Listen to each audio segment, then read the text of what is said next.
السلام علیکم، welcome back to Shahab academy YouTube channel. دوستوں، کچھ دنوں سے کینڈیڈیٹ بہت پریشان تھے ایک نوٹیفیکیشن کو لے کے، اور کل وہ نوٹیفیکیشن کی بات بھی واضح ہو گئی۔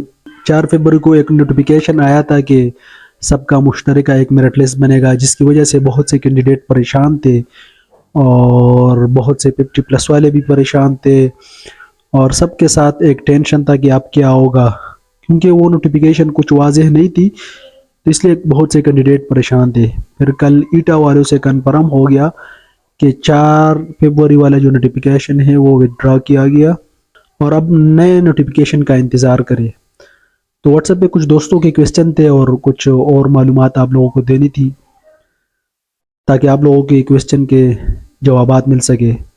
تو ویڈیو سٹارٹ کرنے سے پہلے ویڈیو کو لائک کریں، چینل کو سبسکرائب کیجئے اور ویڈیو کو شیئر کریں۔ سب سے پہلا سوال یہ ہے کہ سر فائنل میرٹ لسٹ کب تک ایکسپیکٹڈ ہے؟ بہت سے دوستوں کے سوالات یہ ہے کہ سر فائنل میرٹ لسٹ اب کب آئے گا؟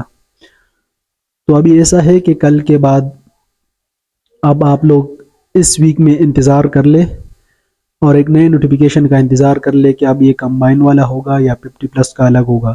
50+ والوں کو تو الگ میرٹ لسٹ ہو چکا ہے، لیکن اب جو ریڈیوس والوں کا مشترکہ میرٹ لسٹ بنے گا اس کے لیے آپ لوگ انتظار کر لیں۔ انشاءاللہ اس ویک میں آپ لوگوں کو بالکل کلیئر پتہ لگ جائے گا۔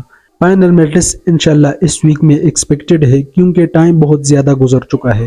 اور دوسرا سوال یہ ہے کہ سر فائنل انٹرویو یا ڈی او کا انٹرویو تو وہ تب ایکسپیکٹ ہوں گے جب فائنل میرٹ لسٹ آتا ہے۔ فائنل میرٹ لسٹ جب آتا ہے تو وہ ہر ڈسٹرکٹ ایجوکیشن آفیسر کے پاس جاتا ہے، اور تقریباً کچھ دن بعد وہ ڈی او ایک نوٹیفیکیشن جاری کرتا ہے انٹرویو کے لیے۔ اس انٹرویو میں آپ لوگوں کے صرف ڈاکومنٹ چیک کیے جاتے ہیں، آپ لوگوں کے اوریجنل ڈاکومنٹ، آپ لوگوں کے اکیڈمک مارکس کہ آپ نے ڈیٹا کریکٹ کیا ہے یا نہیں، آپ کے پاس ڈگری کون سی ہے، آپ کی ہر چیز چیک کیا جاتا ہے۔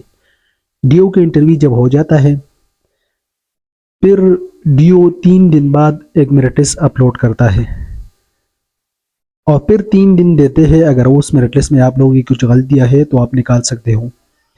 پھر 4 دن بعد وہ اپوائنٹمنٹ آرڈر جاری کرتا ہے۔ اب بہت سے دوست یہ بھی کویسچن کر رہے ہیں کہ سر نیو نوٹیفیکیشن میں کیا ہوگا؟ نیو نوٹیفیکیشن میں بالکل بات واضح ہو جائے گی کہ کس کو ہم پہلے لیں گے اور کس کو پہلے نہیں، کس کا حق پہلا ہے اور کس کا نہیں۔ اس طرح نیو نوٹیفیکیشن کا ویٹ کر لے، اس ویک میں انشاءاللہ وہ ایکسپیکٹڈ ہے۔ آپ کو پتہ لگ جائے گا کہ 50+ والوں کا پہلے ہوگا یا 30+ والوں کا پہلے ہوگا۔ لیکن جو مشترکہ میرٹ لسٹ کی بات کی تھی ایٹا والوں نے، اس پہ بہت سے اعتراضات کی وجہ سے اس کو وڈرا کیا گیا۔ اب صرف 30+ والوں کا ایک مشترکہ میرٹ لسٹ بنے گا، اور پھر 50+ والوں کا۔ اب لاسٹ سوال یہ ہے کہ سر آپ نے کہا تھا 28 تک، یہ تو ایجوکیشن سیکرٹری نے بھی کہا تھا، ایٹا ڈائریکٹر نے بھی کہا تھا، لیکن یہ ڈیلے اس لیے ہو سکتا ہے کیونکہ فائنل میرٹ لسٹ میں اتنا ٹائم لگ گیا، تو 28 تک تھوڑا مشکل ہے۔ ہاں اگر پروسیس جلدی ہو گیا تو پھر ہو سکتے ہیں، لیکن 28 کے بعد مجھے لگتا ہے یہ مارچ کے فرسٹ ویک میں یہ اپوائنٹمنٹ آرڈر ہوں گے۔ جب تک میرٹ لسٹ نہیں آتا تب تک آپ کوئی بھی ڈیٹ ایکسپیکٹ نہیں کر سکتے۔ تو دوستو یہ تھی کچھ انفارمیشن آپ کو دینے کے لیے، انشاءاللہ ملتے ہیں نیکسٹ ویڈیو میں۔